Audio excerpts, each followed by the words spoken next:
Hello, I'd like to welcome you to today's presentation, How to Win at Social Media with Melissa Forziat. I'm with the Arkansas Small Business and Technology Development Center at the University of Arkansas, and we're so happy to have you join us today for this presentation. So without further delay, I would like to introduce Melissa and let her get us started. Melissa? All right. Hi, everybody. I am Melissa Forziat, and I'm really excited to speak with you all today. Just to manage expectations here for a second, there's been some strange little, slightly glitchy moments with internet. I don't know which end it's on, but I was hearing it a little bit during Julie's introduction. So just stick with us as much as you can here. Hopefully I'll be able to provide powerful enough information to get us through. But I'm so excited to talk with you all again today. I don't know how many webinars we've done together at this point for this series, and it's always a pleasure to be speaking for this group, and I always love the engagement in the chat. So I'm happy to be back. For those of you who have never heard me speak before, I did want to give a little bit of background on me, which I do think will impact a bit how you look at this material that I'm presenting today and why I'm presenting it. So I started out in my career doing major international sport events, Olympic Winter Games. I worked Rugby World Cup, worked with the US Olympic Committee, some of the biggest brands in the world, right? Huge scope and scale to those events and to those organizations. And by being up close to those organizations, I saw how they did their marketing. You could see it very clearly as they were rolling things out. Now, about a dozen years ago, I started my own business. So I'm a micro business owner. I work with micro business owners, and I had to figure out, how do you take those great principles of marketing that I learned on that very large scale, but how do you make them work for a business like mine, or maybe yours, where we don't have anywhere near those resources? So for me, marketing is very much about, how can you be practical? How can you be economical with the resources that you actually have? How can you be realistic with the resources that you have to do your marketing?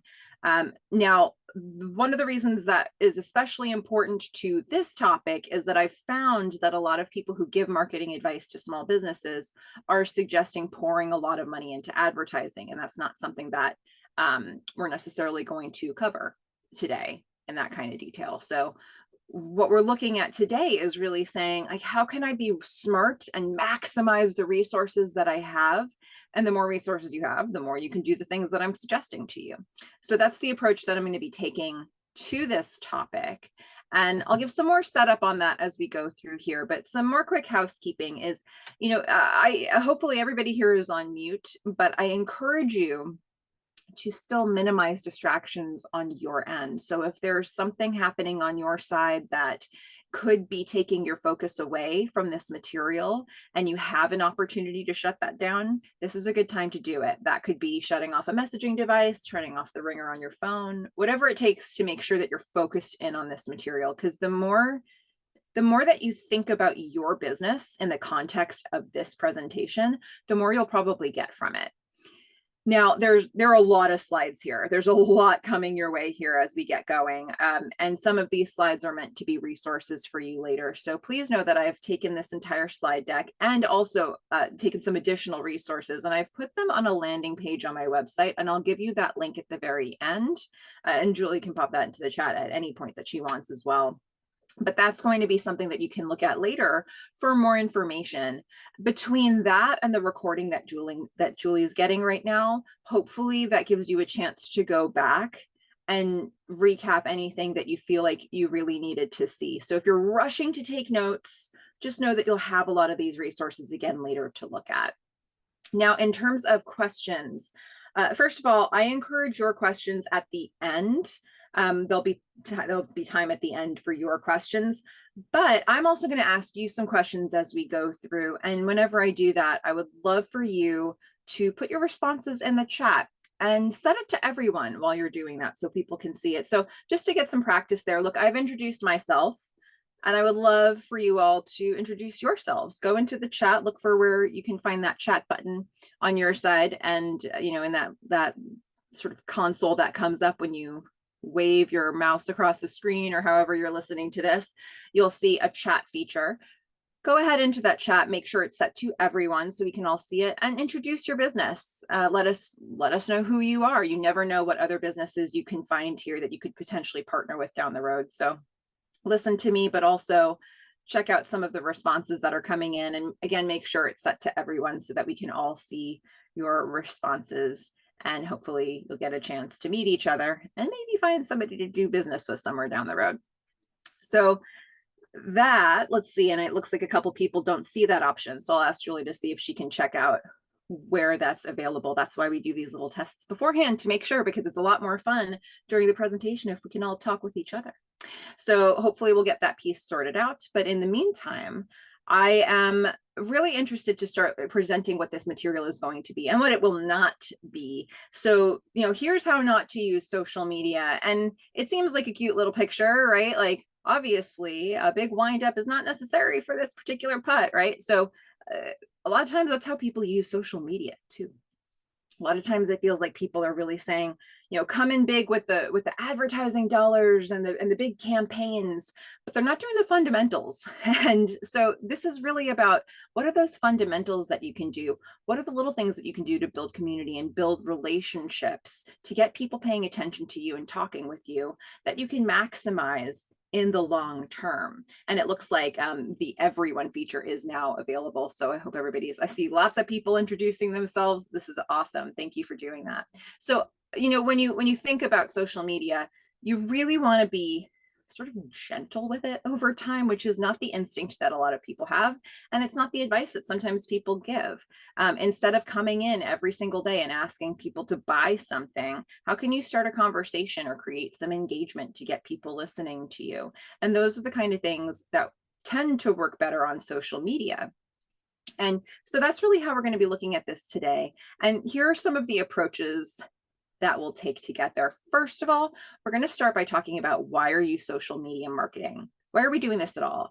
There are several different reasons why you could be, and we're going to explore those and unpack some of the ones that you may not be expecting as much, especially the ones that maybe don't feel like your primary purpose for being on social media, but end up becoming that once you start to learn how to use it. Then we're going to look at matching that purpose with the target markets you're actually trying to reach. Ultimately, if you're going to grow your business through social media, those two things both have to be working together. Then we're going to look at this idea of showcasing your brand, which is one of the purposes that we'll be addressing in that first bullet. And then we're going to look at creating conversation. We're going to try to get through as much material as we can here in the hour that we have. And hopefully it'll just present a lot of different ideas for you to consider as you think about what is something that you can do right now to improve how you're using social media. But here's what we're not talking about today. And for me, it's very important to set this up, because I want to make sure you're using your time as well as you can, right? That you've made an informed decision about where you're going to spend the next hour. So what we're not talking about today is the things on this screen, things in relationship to paid advertising, lookalike audiences, boosting, retargeting, pixels, all of this stuff. These are really good topics to know about, but they're not the subject of today's conversation. And really, you'd want a presentation that's entirely focused on these areas to be able to move forward with them. But there's also another reason why I'm not approaching those areas today, because all of those tools that I just mentioned, they can expedite the reach of an already good social media marketing plan, but they are not a replacement for one. To me, without a good marketing plan, you're going to end up wasting a lot of money that you spend.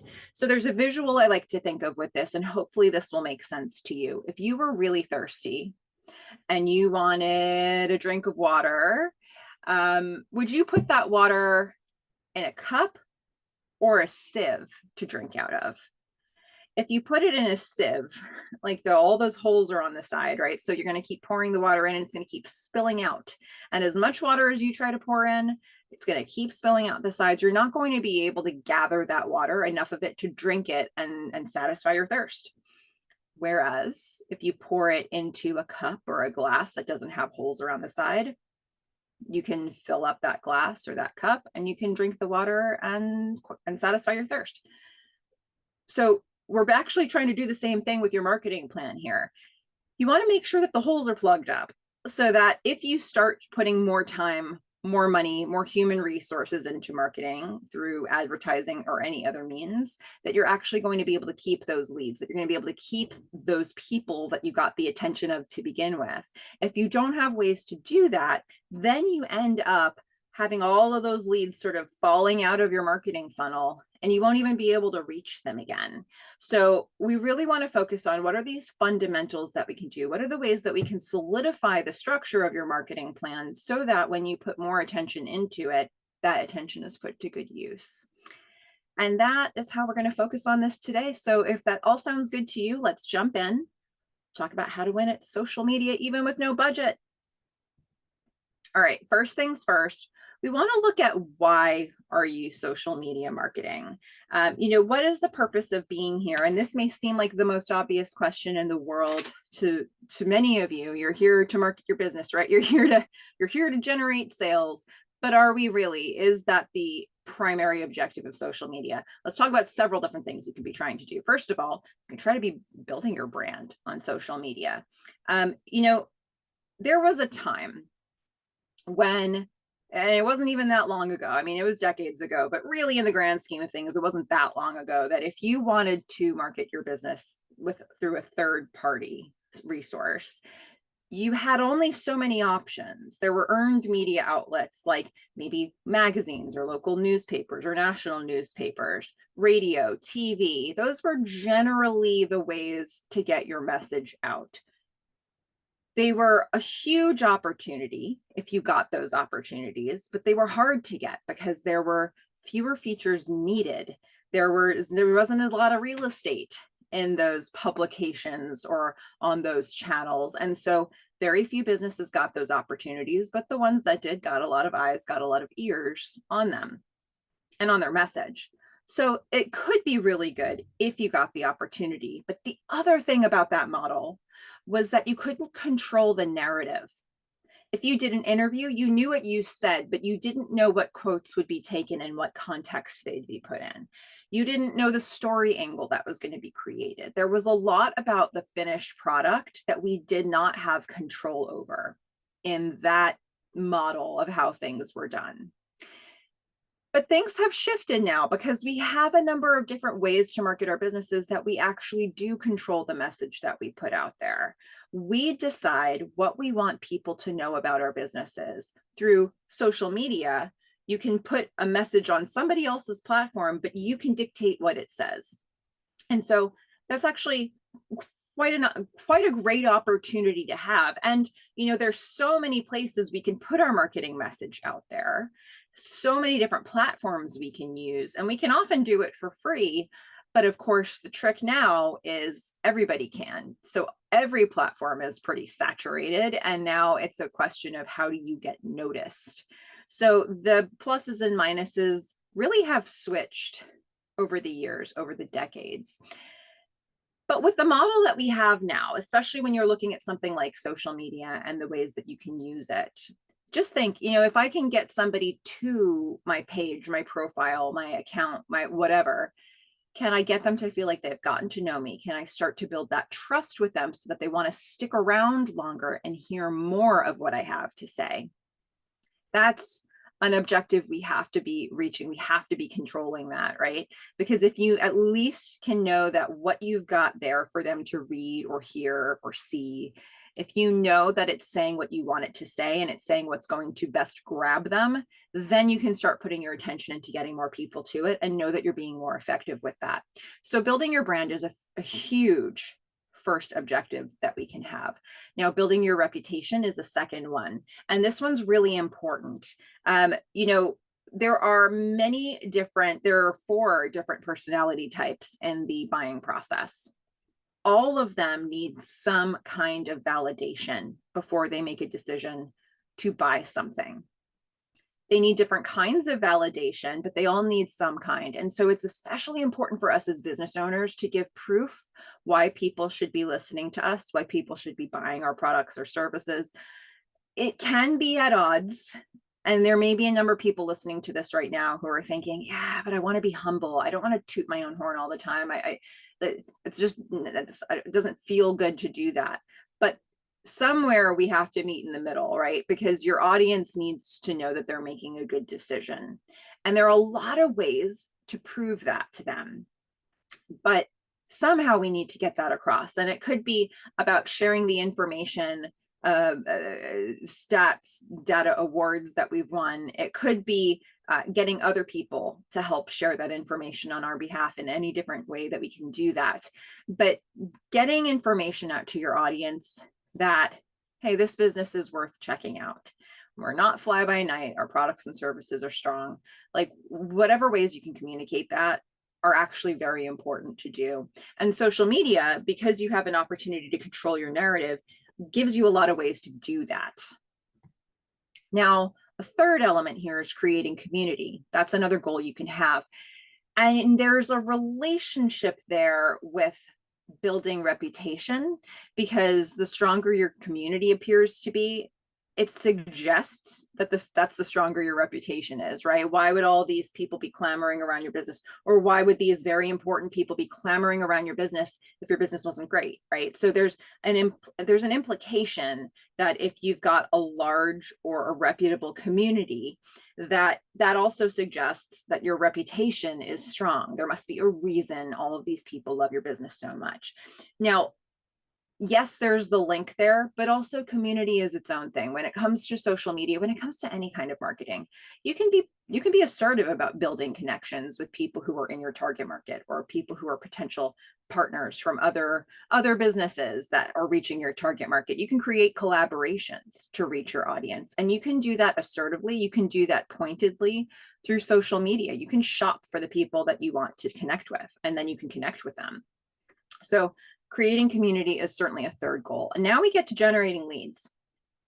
To me, if you've done those first three things well, if you've built your brand and your reputation and your community, and then you give people a way to connect with you directly, you've now generated a lead.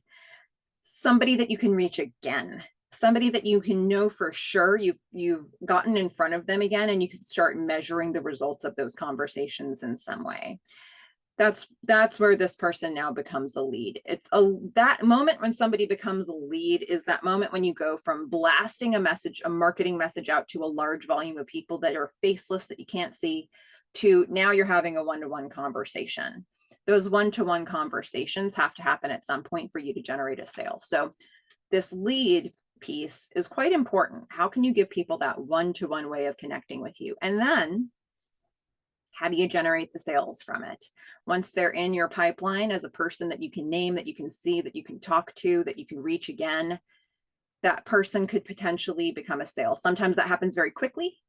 Sometimes it takes a lot of time, but that person is now on the road to generating a sale for your business. Now, here's the thing. I've given you 5 different possible objectives. And a lot of us are probably on social media just for number 5, right? I mean, you're here for your business. I get it. You're not just on social media to have fun. You're on social media to generate business for your business. I get it. But the thing about number 5 as a goal is that if you've ever, I don't know if you've ever experienced this. Let me know in the chat if you have. Have you ever experienced somebody marketing their business, but all they do, let's say on social media, is do one sales post after another? Buy this, buy that. This is on sale today. Fire sales all the time. Get this promo code today. If you interact with them at all, they immediately drop into your inbox and say, "Ooh, I saw you liked my post. Do you want to buy this thing? Or this service?" Have you ever had that experience of somebody being super aggressive and just doing all those sales posts and sales messaging?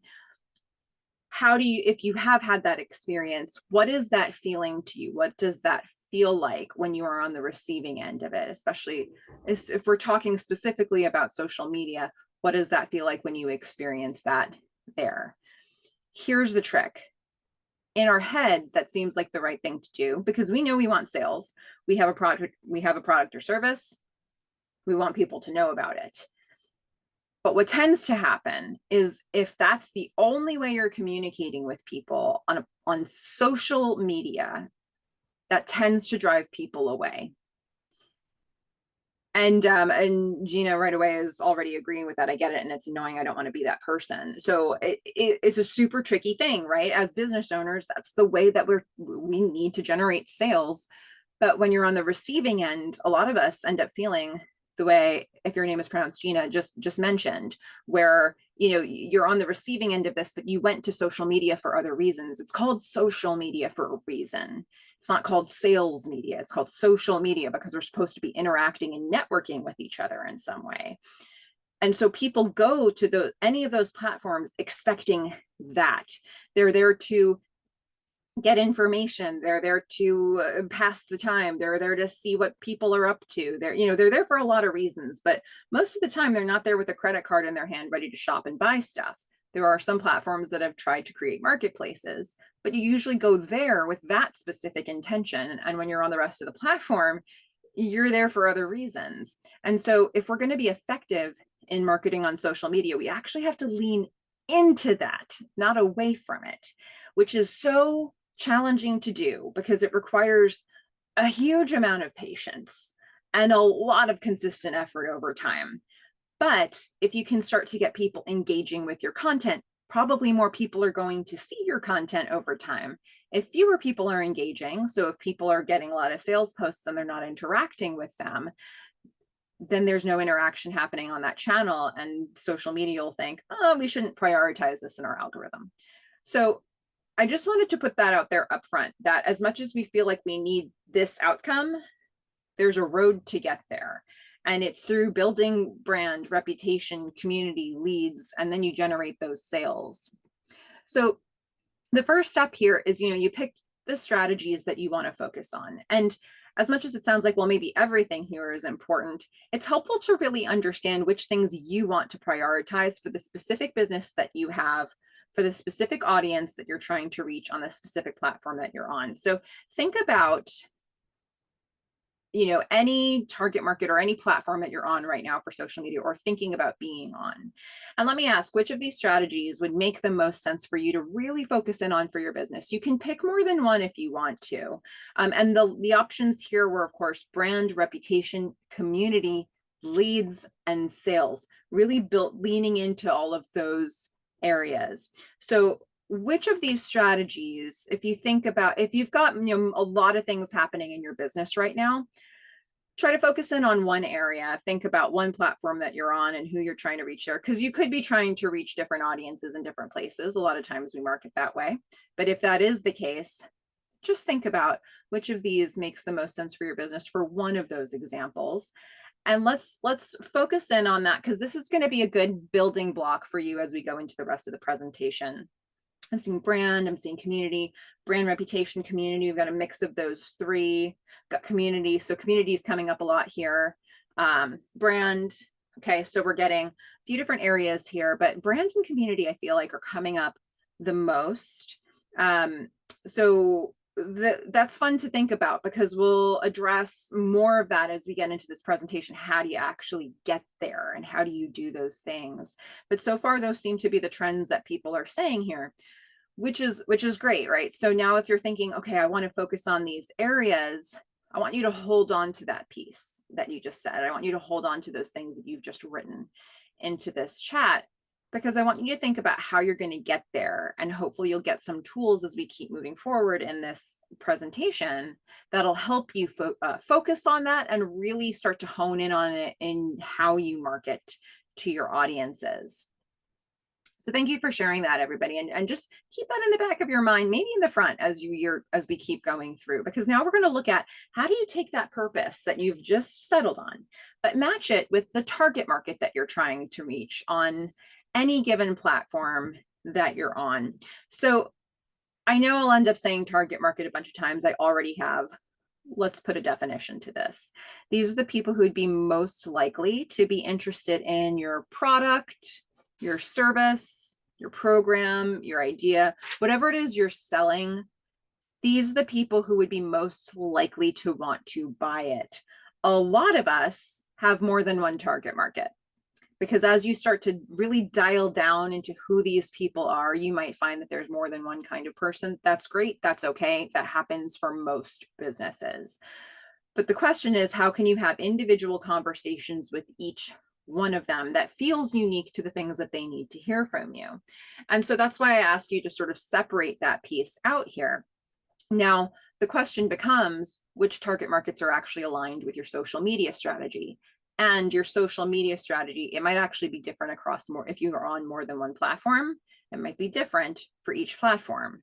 So this is something to consider. Who are you really trying to reach in each place? Your goal is to reach your target market, not everyone. Because when we try to put general messages out there that reach a large volume of people, they're often not specific enough to get people's attention. If you've ever noticed it, when somebody is coming at you with questions and it starts to sound like it's really describing you, that's when you start to listen. Hey, do you have trouble sleeping at night and you're just looking for the right pillow? It's like, oh, okay, yeah, that's me. I am. So the more you hear that makes you say, that's me, the more likely you are to listen to something. And it's very hard for us as marketers to do that if our message is too general. So thinking about who your target markets are, and then thinking about how to match that up with the purpose that you've decided on in the previous section, is how we end up getting through to people. Now, I want to actually show you a couple examples of this that are different from each other so you can start to see how much it might change a social media strategy when you have different components here. So let's look at this first example. That let's say you have a business that's trying to attract human resources directors of local companies. Okay, if we look at those first 4 objectives that we talked about in the first section, assuming that sales is a byproduct of these things, if we look at these first 4 objectives, and you know you're trying to reach human resources directors, what does this tell you about how you need to be out there on social media? Well, first of all, from a brand standpoint, what does an HR director care about? They're going to need to know what it's like to do business with you. You know, they're representing a company or another business that has its own way of doing business. They want to know more about what you stand for, what your process is. If it's going to be aligned, then they're more likely to be interested. Reputation is a big piece too. You know, the human resources director, maybe they're the sole decision maker on this purchase, but maybe they're not. And even if they are, they probably still need to have some backup to prove why they went with this vendor or went with this option. And so the more information you can provide for them about the strength of your reputation, the more likely they are to be able to show that backup and cover themselves for the future, because you know they're probably going to need to do that. So give them that information in whatever ways you can. If you're using social media, you have to deliver that sort of that information to them. Now, community is another piece here. First of all, you can be actively out there targeting human resources professionals to have conversations with them. So you want to be in the places where they are and where they're communicating, and you can get into those conversations with them. But also, they may be like looking at like, what is your wider community? Because if they're looking at 2 possible bids, let's say there's a bidding process for whatever service or good they need. If there's a bid happening and they get 2 different bids from 2 different companies that are basically comparable, but one company has connections to other individuals, other influencers, or other companies that they want to reach, that might be why they choose company B over company A, right? So there's a couple different angles that we can look at here in terms of the community piece, but all of these things are going to be considerations for human resources directors. Now, of course, if you want to generate a lead, you can put content out there as much as you want to, but you need to get into one-to-one conversations with people in order for that to become part of your sales pipeline. So with the human resources directors, where are they actually going to be where you can engage with them? This is probably the trickiest part with this audience, because I've seen so many businesses say, okay, I want to reach this audience, sometimes exactly human resource directors, and they'll say, Okay, and I'm going to start a Facebook page, and I'll say, is that where you're going to reach a human resources director during the business day? Do you know for sure that they can use Facebook during the business day? And if they're not sure, we're not sure that's the best method to get to them, right? So what is? Maybe something like LinkedIn would be the better platform to focus your attention on to reach human resources directors. But even then, where do you need to be on LinkedIn? Are they active in certain groups? Do you need to be directly messaging them? What are the things that you need to be doing to actually get in front of these people? Because you can be in the right house but the wrong room, and you're still not reaching them. So, this becomes a really important way to look at the landscape and think about how you're going to reach this audience. Let's look at a different example just to see how much the way you might use social media could change. So let's say the example here is you want to attract engaged couples who are planning a wedding. Whatever this business is, they're marketing to engaged couples who are planning a wedding. Now, what would those first four goals look like? So from a brand standpoint, they actually don't really care about you so much, do they? I mean, they want to know that you stand for what they stand for, maybe, but it's kind of more about how you're going to represent their day. So they really want to get a sense of what is their big day going to look like through your eyes, your ears, your lens, your product, your service. That's that's the sort of inspiration they're looking to get from the marketing that they're receiving. From a reputation standpoint, they want to know that you can actually execute the thing you're promising in your marketing. So yes, you say that you want to deliver them this, but can you deliver this? And they need some evidence that you're actually able to do that. From a community standpoint, part of this could be that if you're able to say, look, I've got this great reputation in the community, and I actually have really strong relationships with other vendors. So I can bring, I can play nice with all the other vendors on site. I can actually bring people to the table for you. If you're looking for, DJs, you're looking for flower, I can help you with all of those connections. Maybe they're looking for that. Or maybe they're looking to see other examples of people who have been well served by your business. So maybe by marketing and showing other happy couples at their weddings who have been the recipients of your product or service, that might be the thing that convinces them. Now, if you'll notice, all of those things, especially the brand and community pieces, they can be very experiential for this group. This is not a B2B service. This is a business to consumer, B2C service. So, they're really looking at this in there's a self-interest here. They might have economical interests, depending on which segment of your audience you're looking at. But really, they're looking at what their experience is going to be. And there's going to be potentially a lot of emotion attached to this as well. And the more you can tap into that, the more you can give them the experiences and make them feel the emotions that you want them to feel, the more likely you are to get them further into your sales pipeline.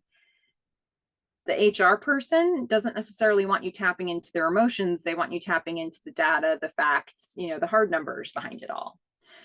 Now, with these engaged couples, once you've got their attention, how do you generate those leads? Is this dropping into their inbox and starting, direct conversations with them? Or is this making them an offer, having them sign up for something for free so that you can get the conversation going that way?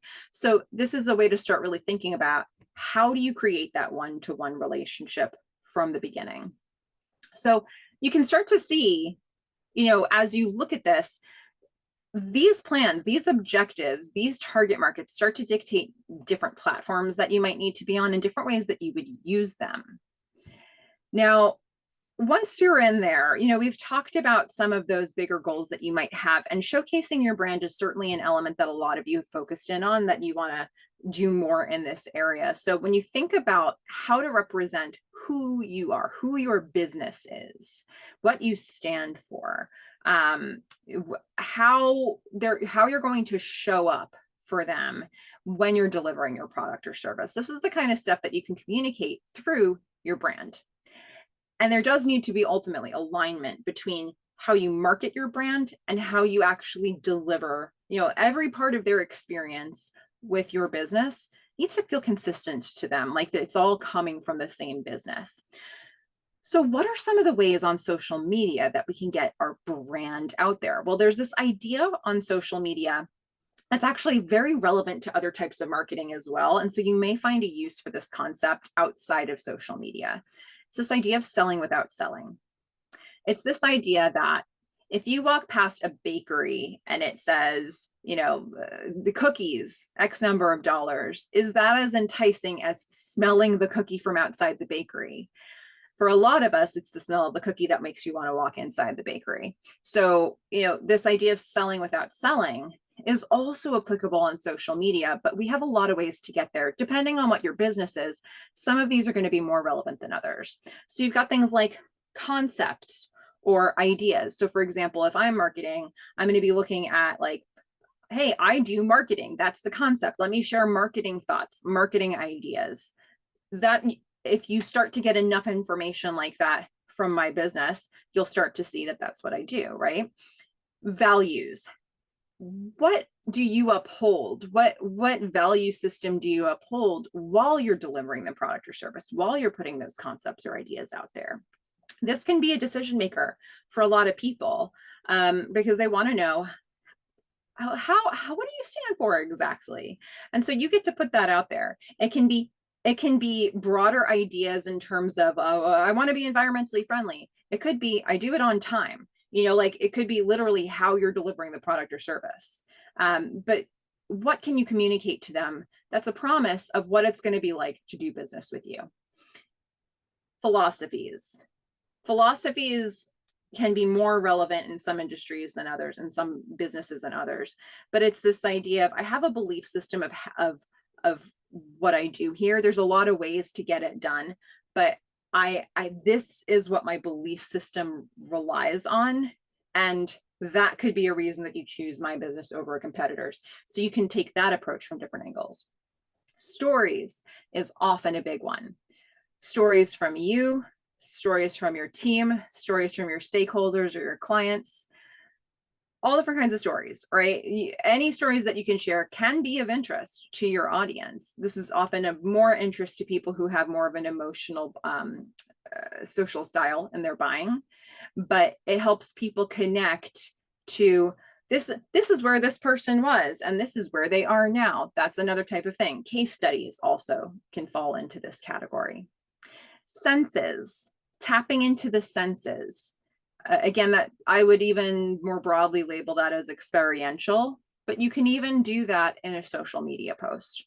And then emotions, tapping into emotions in marketing is another angle that you can take as well. This can work better with some people than others and can work better with some target markets than others, but emotional tying into emotions can be something that gets people going. Now, when you look at some of these different ideas, there's a couple that I wanted to break down a little bit more because I think they can seem a little bit harder to grasp initially. Sensory marketing is one of them, especially because when it comes to social media marketing, you can be wondering, like, how do I really do that? Some things are obviously, a lot of social media platforms let you tap into visuals, but how do you tap into other ones? So I wanted to give you a couple of examples here that start to give you a sense of how companies do it. And, we'll use a couple examples from companies that you've likely heard of. So here's one from Aston Martin. And this one says in the caption, with a roar of the engine, Vantage is in hot pursuit. We've got a couple of these hashtags, beautiful won't be tamed, beautiful to drive. You see these images here. And to me, they're definitely tapping into a sensory experience. We're seeing the blurred backgrounds in these pictures. You can feel the speed. They want you to have that sense of the speed of this car. You get that bottom right picture, and what we're getting there is sort of that feeling of, oh, what it would be like to be like sitting in this car interior, with the sun beating down on you. You can almost smell it, right? With a roar of the engine, that's the sound. Vantage is in hot pursuit. There's a feeling there, right? So what did Aston Martin not do? They didn't say Vantage equals $ amount. That probably give some people sticker shock. Maybe that would be a good challenge to other people.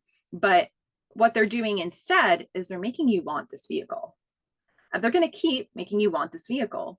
until you get to a point where it's a bucket list item, until you get to a point where you say, I've got the money. I just want to, I want this car. Like they want you to want the car, not be looking for the price tag. And so that's how they're going to market. They're going to give you the experience.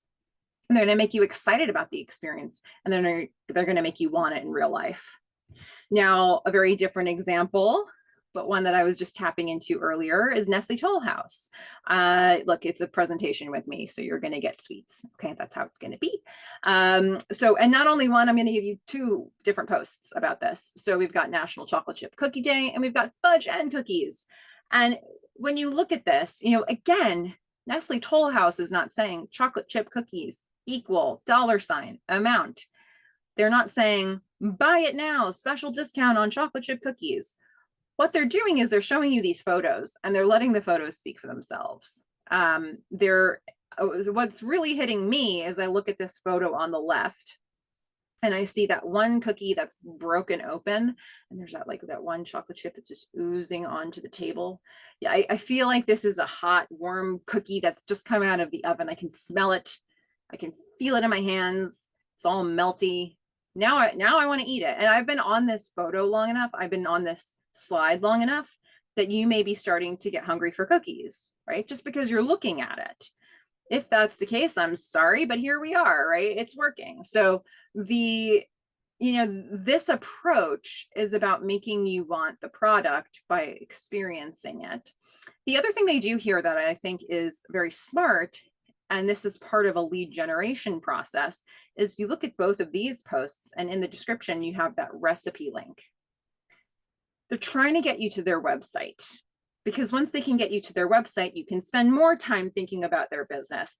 They might have a sign up for something else once you get to their website. So they're trying to create these little breadcrumbs, if you will, that get you to their sales process, that make you become a lead for them. So there's reasoning behind all of this, but there's a lot of things I like about how they've chosen to market this. And so, that's a way to tap into the senses as well, different senses than we saw from Aston Martin, but you can do all of it in a way. Now let's look at emotions.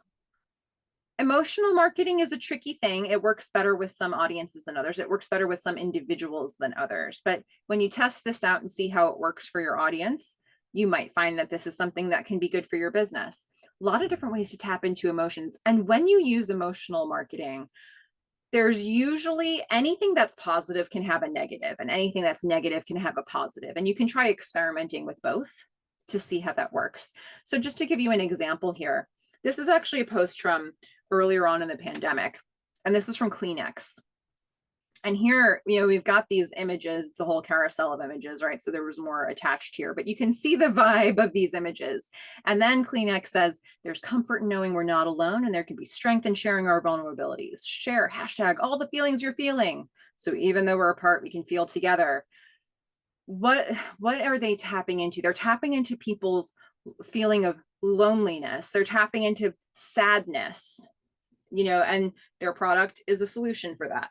So maybe even just by looking at these images, it was tapping into that feeling people might have been having right in that moment.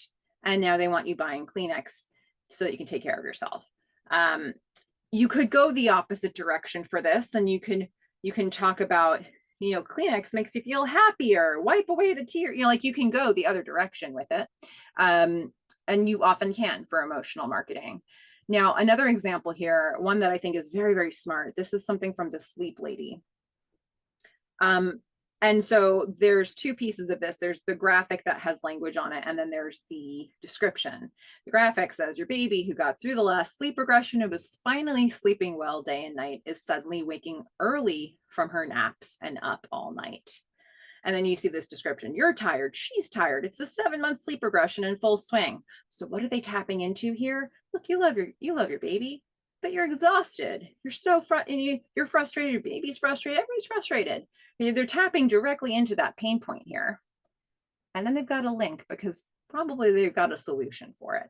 And so if this is something that resonates and you're feeling those feelings, now they're saying, check out this link. And the idea is that they're saying that there's probably something there for you that's going to help. So this is another way to tap into this. Now, they could go the other direction. They could say something like, imagine what it would be like to get a full night's sleep. So you can get this from either angle with emotional marketing. This doesn't work for every business, but if it does work for you, this is something to explore. Now, I want to pose this broader question because I've been talking a lot here. So what can you engage with your marketing?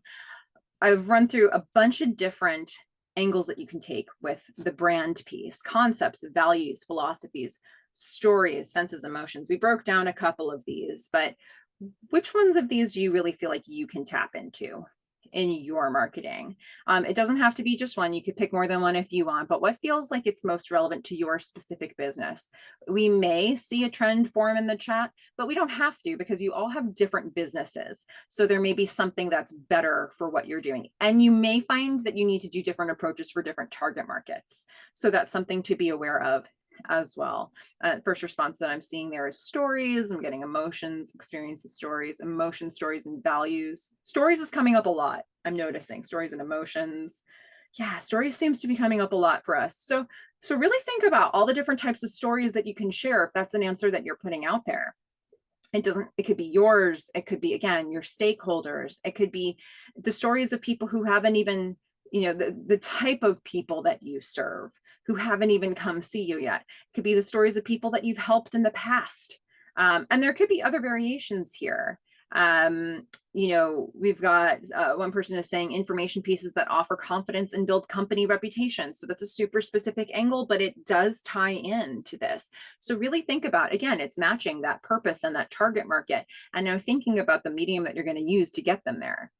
So these are great. Now just keep holding on to your answers on these things, because we're putting the building blocks together and really thinking about what shape your social media marketing plan needs to take to be effective. Ultimately, I want you to use the tools that you have that forward your specific purpose for your specific target market. Now, one more area that I'd like to get into here is this idea of creating conversation. And this it basically taps directly into the community building aspect. And it's also just about building engagement with people who are connecting with you. You can also use creating conversation to generate leads more directly for your business from your marketing. So let me ask you this question actually to start us off. I'm not even going to define this, but does your social, or at least not yet, but does your social media strategy prioritize posting or engagement? So if you are already actively on social media, are you more thinking about how are you posting with people? Or are you more thinking about how you're talking with people? Or is it a combination of the two? I'd love to know, just a little temperature check here. In this group who's on with me live right now, which one are these, or how would you describe your priorities here? Let's see, Allison's jumping in right away. Posting. H Hall saying posting. Jaber saying posting. Okay. Gina's saying both. Gregory saying I would think engagement. Okay. And I haven't really defined engagement exactly, I know, but this is just a quick temperature check to see what we think before I break it down. But okay, so far it's a little bit of a mix. I'd say more people are saying posting here so far of the people who've responded, but this just starts to give me a sense of what we've been prioritizing. Look, posting is something we can certainly control in terms of what message is going out there, but it's not the be all end all. And to me, it's important to have a balance of these two things, because with engagement, you want to get people talking with you and about you.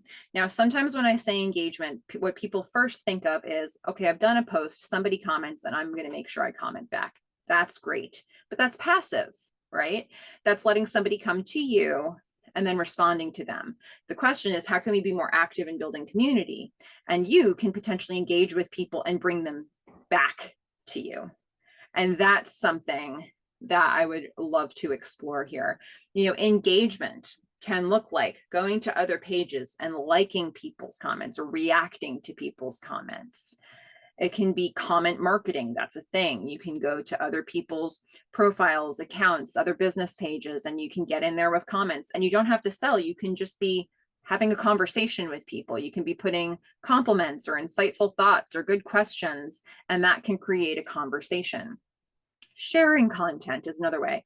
Use this one carefully, right? Because what you share for your business suggests that's part of how you represent your brand. So if that's appropriate, if there's a really good alignment, then share. Another thing to look at, some platforms use hashtags more than others, but what hashtags are you using that can potentially bring new people into a conversation that you're trying to create? So it's not just about replying back to people who have already commented to you. It's about how can I be more assertive about building conversations and bringing people back to me. Um, a couple examples I'd like to provide, and it's tricky to find good examples of other businesses going out and engaging on other pages because that's hard to track if you don't look at their notifications. But I'd like to show you an example, at least from businesses' own pages, just to see. So here's an example of a company that seems to do a pretty good job creating conversation. So this is a screenshot from a couple screenshots spliced together from a post from Starbucks on Facebook. I didn't even actually show you the post here because there was so much else to show you that didn't feel as relevant. But whatever post that they did on this day, if you look at sort of the kind of top left here, you're going to see some stats. And we've got, 3,800 people have reacted. We've got 372 comments, 412 shares. What I really want you to see is if you start looking at all of these comments, you will notice that Starbucks has responded to every single person, every single comment, whether somebody asked a question, had a concern, gave them a compliment, Starbucks was there for every single one. If the person responded back, they responded again. And so what is this doing? Well, first of all, if you're the person who responded, how does it feel to be responded to? If you're us, anybody external to either the responder or Starbucks, everybody else can also see these conversations happening. So how does it feel for us when we look at this company responding to the people who are checking in with them? And then beyond that, every social media platform is trying to decide how relevant the content is. The most relevant content, they want to share it the most because if people are enjoying it, probably more people are going to enjoy it. If people are engaging with it, probably more people are going to engage with it. So we're going to share it to more people. So when people comment and when people share, it's going to mean something to most social media platforms, and they're going to start distributing that content more, which means all of these conversations that Starbucks is having within this post are getting them seen more by more people. There's a great ripple effect that happens with something like this. And they have obviously, at least at this point, and were investing in community management to make sure that when they did one post, they stretched it as far as they could. Let's look at the opposite of that. This isn't the company that I would expect to be ending conversation, but what I saw here shows me that they were doing that. This is from a Halloween way back when. Here's an example of a post they did. And when you look at the numbers at the top right there, 2,400 reactions isn't bad, but nowhere near the comments and the shares. And then you look at what's happening in the comments section. Where is Hallmark? They're nowhere to be found. They're not even any of the likes on the comments, because I checked that as well. There's even somebody here who jumps in on their behalf. Your prices are way too high. Somebody else says they do sell 99-cent cards. That was a chance for Hallmark to jump in, say that same thing, and link to those 99-cent cards. So, there's, when you look at the difference, the people who are responding, they got no response. We can see that they got no response. And Hallmark isn't doing itself any favors in terms of getting this one post seen by more and more people. My guess is both companies probably advertised these posts because these numbers, the reaction numbers, were still higher than anything else on their page at that time or anything around it. But then what do you do from there? What do you do to really maximize the reach organically? There's a difference. You can see it. And so, it's just getting those fundamentals in there. And how can you get people feeling good about your business? And then ultimately, where are you driving the conversation? This is the last thing that I sort of want to leave you with here. If you want to generate leads, what are you trying to get them to do? What's the call to action? Because what happens if the platform that you're on disappears? If all that you're using is Instagram or Facebook, if all that you're using is LinkedIn, or and something happens to that company and they decide to change their model, or to, maybe it's glitchy one day, anything could happen and you have no control over it. So how do you get people onto your list? How do you get people directly into your inbox so that you can follow up with them and bring that conversation somewhere else? How can you get them to an event that they can show up to? What are the things that you can do to take that faceless mass of people that you're reaching on social media, turn those into one-to-one conversations, and make them trackable for you? So that's a broader conversation to have, but I wanted to introduce that as sort of a last element here to think about as you work through the plan that you have for social media. Now, I did want to save a little bit of time for questions here. So just want to remind you on some of the things that we looked at. We talked about why are you social media marketing, purpose, matching your target market. We looked a little at showcasing your brand and creating conversation. So feel free to if you have any questions, feel free to put those into the chat so we can address those. And as you're doing that, a couple items, so there's going to be a link on the last page here that's going to have more resources for you. And some of those resources include finding an appropriate tone for right now. What does it look like to decide, from a PR standpoint, how do you talk to people today when it's a good day? How do you talk to people tomorrow when it's a bad day? When things are shifting, how do you continue to maintain your brand in shifting circumstances? We also have one for creating a signature line, which is part of what I was just starting to address, which is the call to action piece. And then there are a number of free blogs that you can read here for more information as well. And all of those links are sitting on this landing page at the top. And so, and thank you to Julie, she just put that in the chat as well for those who are on live. I also put a link here for the ASB TDC, because this might be a great time to connect with them and actually get time on the calendar and talk with an advisor about it. So I do want to throw it back over to Julie as well to share more information about that for those who are interested. And again, if you do have any questions specific to the content, let us know in the chat. I see that Gina has posted a question. What is the key to getting likes up and followers increased? Um, you know, my suggestion on that is do more engagement. That's my suggestion on it. The more you interact on other people's content, the more people come back and interact with you. And that takes time. It takes time to do that, but you end up getting results. It used to be that people would have all of these graphics they would share about exactly what time of day you need to post on different platforms. But if you're engaging actively with people, you kind of wipe out those metrics, because the more you start coming up in other people's notifications, the more they're going to go, who is this that's being so active on my account or on the questions or comments that I'm raising? Let me go check them out. People start coming back to you when they're online. And so that's an interesting angle to take with this. It does take time to do that, but it's social media for a reason, right? So hopefully that gives you some ideas. But thank you for that great question. That was good. Any other questions? Let me just take a moment to tell you about our center if you're not familiar. The ASB TDC at the University of Arkansas, and we cover Northwest Arkansas, the 6 counties in the Northwest Arkansas region. So if you're outside that region, you can contact our lead office in Little Rock or one of our other offices all around the state. But we're here to provide help to folks who are wanting to start a business, who may be having challenges in their existing business. We can assist with financial analysis, marketing, and just any kind of business advice that you might need with your small business.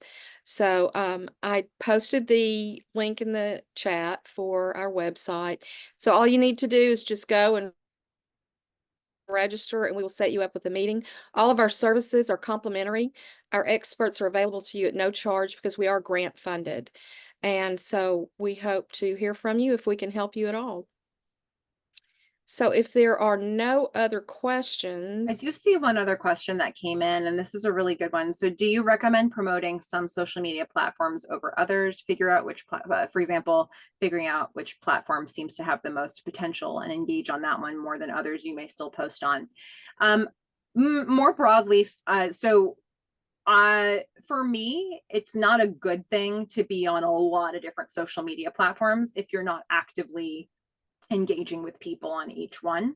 So when I see a business that has like 6 social media links on its website, and then I start clicking on them and I look through and it looks like they're having conversations with nobody and maybe they haven't posted recently, it actually makes the business look more unpopular to me. And I wonder, is this business okay?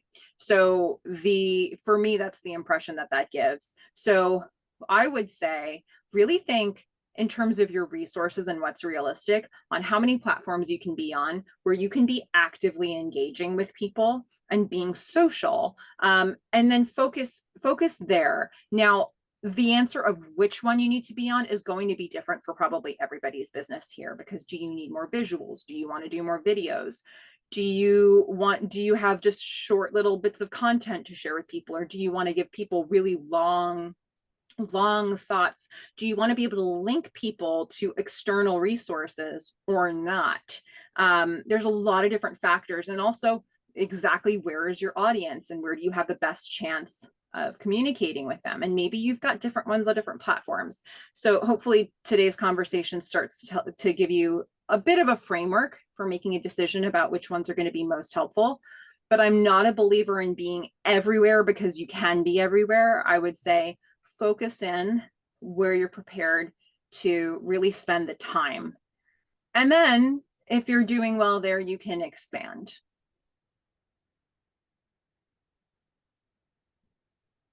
Great question, though. Okay, Thank well, you. thanks everyone for joining us today. And I've posted in the chat that the recording will be available on our website by tomorrow. I'd like to thank you again for great participation. And thanks again to Melissa for another wonderful webinar. And we hope to see you soon. Bye, everyone. Thanks. Bye-bye.